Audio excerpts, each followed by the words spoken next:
Hi, I'm Kathleen, and I just celebrated another birthday. And this birthday was a little different than my previous birthdays have been. I was really taking time to evaluate my life and think about what are some dreams that I haven't accomplished yet? What are some new mountains that I might want to climb? And what are the fears that are holding me back from accomplishing those things? As I thought about it, I recognized I do have a fear, even though I like to consider myself fearless. And my greatest fear, my birthday. Not the actual date or even the number, how many years I am, but the way society views us when we hit certain ages. It's like we kind of get put in a box and we're restricted by how people view that age. I have been afraid to tell people my real age my whole life, even my kids. I've justified it because of the industries that I've worked in. I grew up on the stage, both as a singer and also as an actress. And when you're acting and when you're auditioning for roles, it's kind of where you'll audition for parts that are probably 10 years older or younger than your actual age.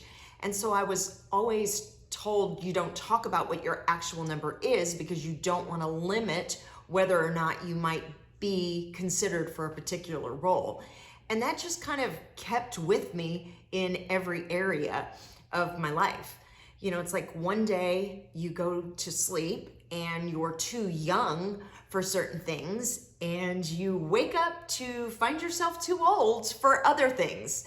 I realize that there's no moment where the enemy is going to say to you, today you are the perfect age to accomplish what God has created you to do. It's just not going to happen. You know, in Hollywood, we accept the fact that there's ageism, but it goes so beyond that. And I have to admit that I've seen ageism even in the church. We'd like to think that it wouldn't creep in there, but the reality is that it does. I know of some churches that have made rules where they won't allow anyone over the age of 50 to hold a microphone on the platform anymore. And I just find that so sad because they're missing the wisdom. They're missing the maturity that people in midlife can bring. You know, the Bible encourages us that people have impacted their worlds even later on in their lives. One of my favorite characters is Caleb. You know, he was a man in his mid-80s that was still fighting, wanting to take new ground. There's the passage of scripture where he cries out to God saying, "Give me my mountain." I love that. He was like 85 at the time.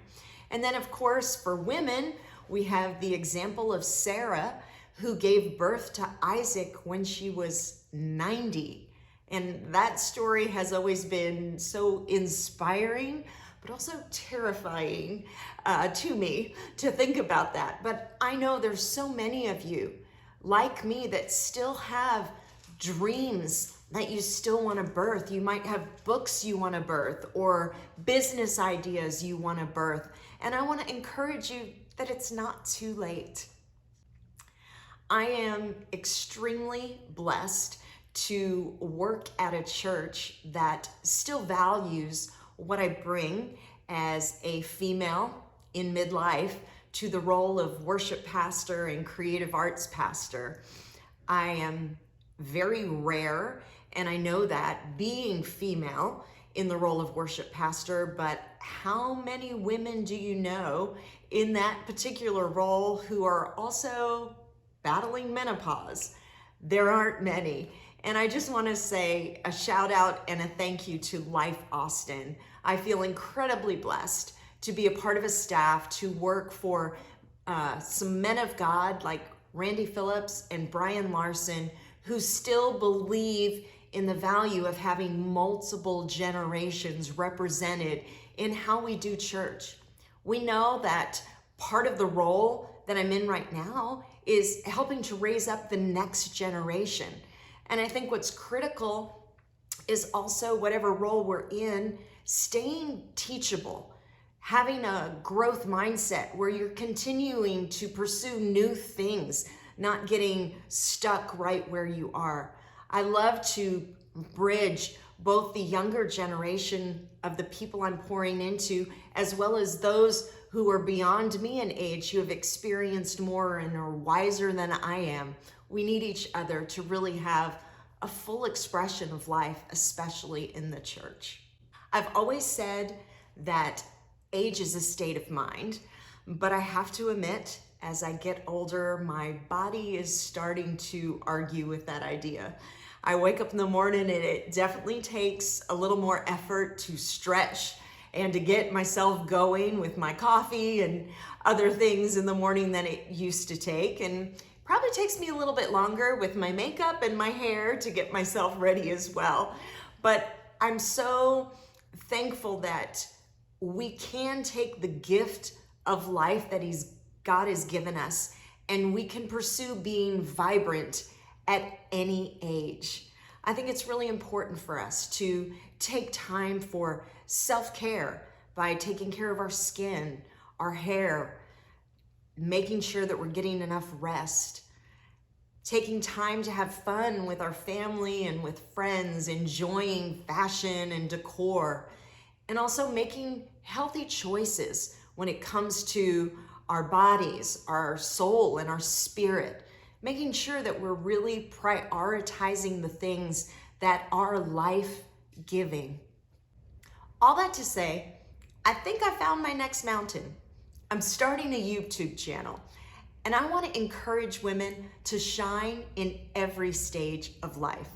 I invite you to join me on this journey by subscribing below. And if you've enjoyed this video, please give me a thumbs up. My name is Kathleen Estes, and I am 53 years old. I have to admit that it feels weird even saying that out loud. I am 53 and I am free. When I was out the other night for my birthday dinner with my family, I finally had the courage to tell my boys my age. And my youngest looked at me and he said, "Really, Mom? I totally thought you were like 42. I have to admit that it felt really good. It was the best birthday gift he could give me.